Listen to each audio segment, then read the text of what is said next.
వికారాబాద్ జిల్లా పూడూరు మండలంలో రోడ్డు ప్రమాదం జరిగింది. పరిగి నుంచి హైదరాబాద్ కు వస్తున్న ఆర్టీసీ బస్సును లారీ ఢీకొట్టింది. ప్రమాదంలో ఎలాంటి ప్రాణ నష్టం జరగలేదు. సో ఘటనపై పోలీసులు కేసు నమోదు చేసి విచారణ చేపట్టారు.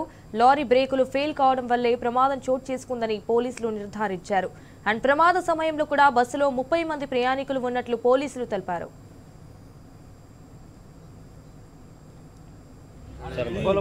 బ్రేక్ తక్కువ వచ్చింది అంటున్నాడు సార్.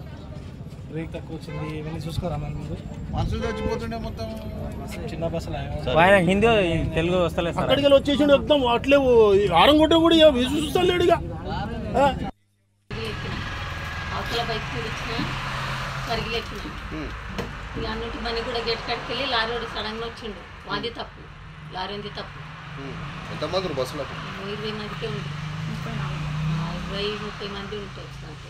కానీ బస్సు సీట్ల మధ్యలో కూడా జాగం వస్తుండే. సీటుకు ఒకరిద్దరే కూర్చున్నారు, అది కూడా ఎక్కువ లేదు.